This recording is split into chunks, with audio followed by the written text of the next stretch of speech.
जय हिंद दोस्तों, आर के मौर्य कॉमर्स क्लासेस में एक बार फिर से आपका वेलकम है, आपका स्वागत है। इस वीडियो के माध्यम से आपको बताने जा रहे हैं जीएसटी की विवरणी के बारे में। जीएसटी के विवरणी का मतलब जीएसटी का रिटर्न कैसे दाखिल किया जाता है। ध्यान दीजिएगा, जीएसटी के विवरणी के बारे में आपको अपनी कॉपी में लिखना है विवरणी प्रस्तुत करना। विवरणी प्रस्तुत करना आपको जानकारी होनी चाहिए। आप बहुत कुछ देखते होंगे, टेलीविज़न पर सुनते होंगे, आयकर विवरणी दाखिल करो, इनकम टैक्स विवरणी दाखिल करो। प्रचार देखते होंगे, रेडियो में पहले आता था, अब भी रेडियो में आता है, लेकिन रेडियो लोग सुनते नहीं हैं। तो विवरणी में क्या दाखिल किया जाता है कि जो आपने कमाई की, ध्यान दीजिएगा, जो आपने कमाई की उसको सरकार को बताओ, उसी के आधार पर सरकार आपसे टैक्स लेगी। जो आपने कमाई की उसको सरकार को बताओ, उसी के आधार पे सरकार क्या लेती है, आपसे टैक्स लेती है। ठीक है, कहा गया है जिनके पास जीएसटी इन, ध्यान दीजिएगा, जिनके पास जीएसटी इन है उन्हें ऑनलाइन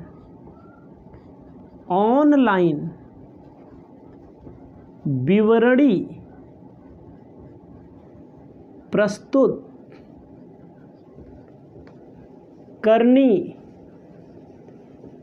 पड़ेगी।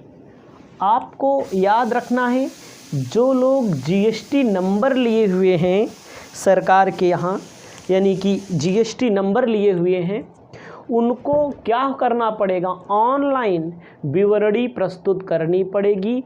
कितना आपका टर्नओवर हुआ, कितना आपने बेचा। ठीक है, इसको अपनी कॉपी में लिख लीजिए। एक बात ध्यान दीजिएगा, जो लोग जीएसटी नंबर लिए हुए हैं उन्हें विवरणी प्रस्तुत करनी पड़ेगी। आपको अपनी कॉपी में लिखना है वैलिड रिटर्न, वैध विवरणी,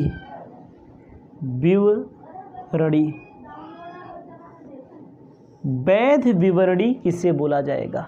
ध्यान दीजिएगा, वैध विवरणी जो जीएसटी जिसे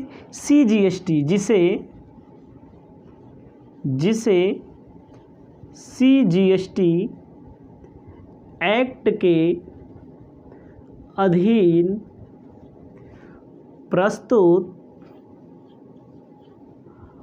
किया गया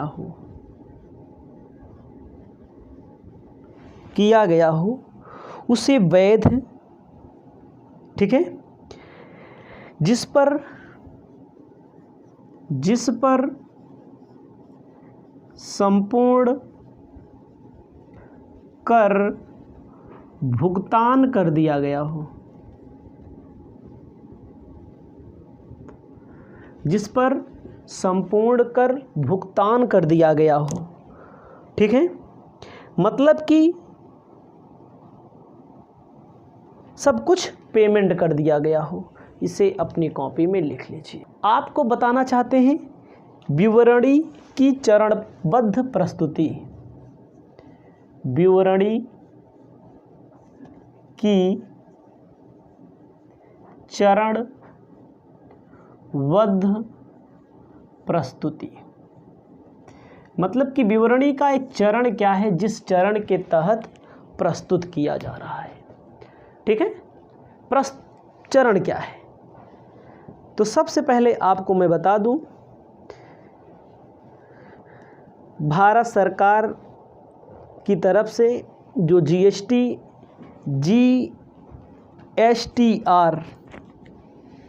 पहला नंबर जीएसटीआर, जीएसटी रिटर्न, ठीक है। आपको फार्म जो लेना पड़ेगा जीएसटी रिटर्न का 3B प्रस्तुतिकरण। कौन सा फॉर्म लेना पड़ेगा? 3B फॉर्म लेना पड़ेगा जीएसटी के फॉर्म को भरने के लिए। ठीक है, ठीक है। मासिक विवरण इसमें लिखा जाता है। कौन सा विवरण? मासिक विवरण। मासिक विवरण इसमें लिखा जाता है, महीने के आधार पर विवरण लिखा जाता है। आगे आपको क्या करना है? आगे आपको करना है इसके अंतर्गत, ठीक है, ए लिखना है, ऐसे करदाता जिनका पिछले वित्तीय वर्ष में आवक 5 करोड़ रहा है,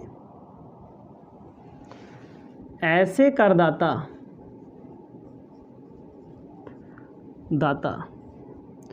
जिनका आवर्त मतलब टर्नओवर पिछले वर्ष 5 करोड़ से अधिक रहा है,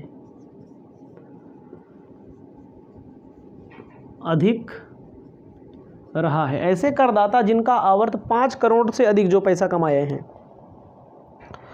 उन्हें कौन सा फॉर्म भरना पड़ेगा? GSTR 3B फॉर्म भरना पड़ेगा। GSTR 3B फॉर्म भरना पड़ेगा। ठीक है, ध्यान दीजिएगा, ये GST 3B फॉर्म सबको भरना पड़ता है। कह रहा है 5 करोड़ से अधिक रहेगा तब भी भरना पड़ेगा, सबको कुल मिलाकर के भरना पड़ेगा। इसमें 5 करोड़ से अधिक जिनका पैसा, जो टर्नओवर मतलब लेन देन जिनका 5 करोड़ से अधिक है, वे लोग GSTR 3B फॉर्म अपना भरेंगे। इसको अपनी कॉपी में लिख लीजिएगा। ठीक है, और इसको लिख लीजिएगा। उसके बाद कहते हैं विलंब से विवरण की प्रस्तुति। विलंब से विवरण की प्रस्तुति। जो लोग विलंब से मतलब देरी से प्रस्तुत करते हैं आयकर की विवरणी, ठीक है, उनके लिए क्या है? उनके लिए सामयिक प्रस्तुति अनिवार्य है। कौन सी प्रस्तुति? सामयिक प्रस्तुति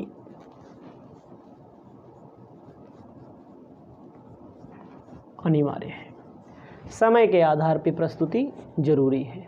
ठीक है, आपको ध्यान देना है, ब्याज एवं विलंब शुल्क। मान लीजिए लेट कोई भरेगा तो क्या होगा? ब्याज भरना पड़ेगा उसको, विलंब शुल्क।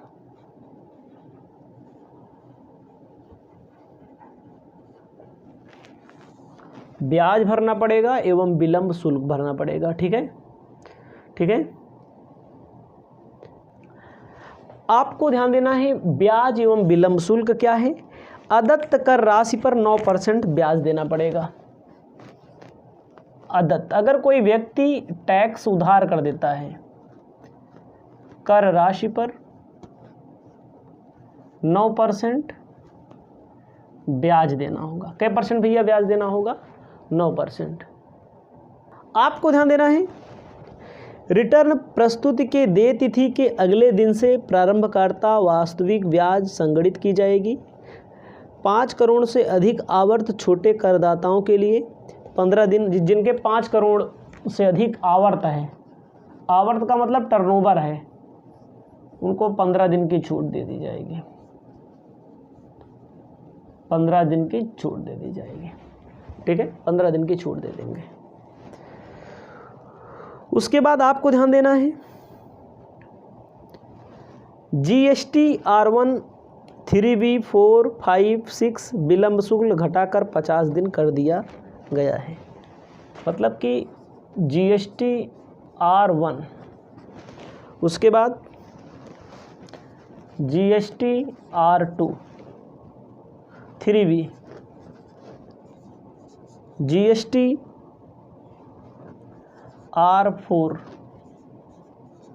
GSTR5, GSTR6 विलंब शुल्क घटाकर 50 दिन कर दिया गया है। विलंब शुल्क 50 दिन कर दिया गया है। 50 दिन तक कोई विलंब शुल्क नहीं लिया जाएगा इन लोगों से, ठीक है। 50 रुपया प्रतिदिन कर दिया गया है, सॉरी प्रतिदिन कर दिया गया है, ठीक है, प्रतिदिन कर दिया गया है। इसको अपनी कॉपी में लिख लीजिएगा।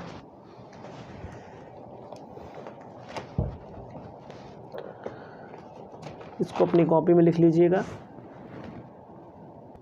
आपको लिखना है वार्षिक विवरणी।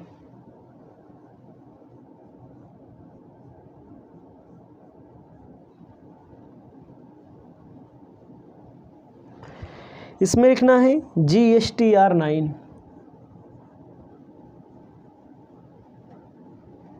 अपनी कॉपी में लिख लीजिएगा।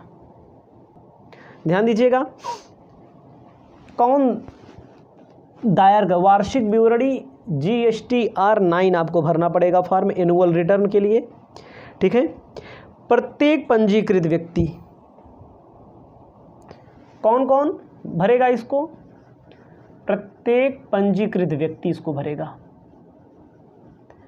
साल भर, ठीक है।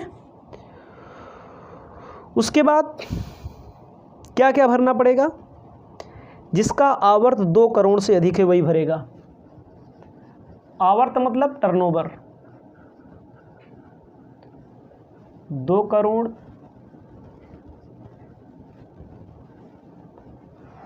से अधिक है टर्नओवर, वही भरेगा इस फॉर्म को, ठीक है। अपने खातों का अंकेक्षण भी कराएगा। अंकेक्षण मतलब ऑडिट। ऑडिट कौन करता है? चार्टर्ड अकाउंटेंट करता है। नंबर 2 लिखना है। उसके बाद वित्तीय विवरण प्रस्तुत करना पड़ेगा उसको।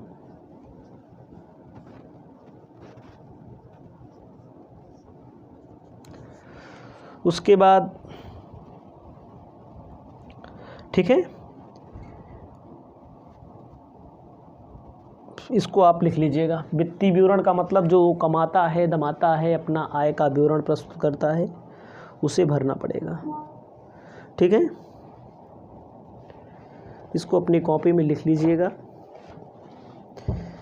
इस विवरणी पर अंतिम विवरणी एक टॉपिक है, उसको भी बता देते हैं। छोटा छोटा टॉपिक आपको अपनी कॉपी में लिखना है। अंतिम विवरण। अंतिम विवरण किसे कहते हैं? GSTR10। GSTR10 कहा गया है प्रत्येक पंजीकृत व्यक्ति जिसने पंजीयन समर्पण के लिए आवेदन किया है, चाहे मतलब कि प्रत्येक व्यक्ति जो पंजीयन समर्पण के लिए आवेदन किया है,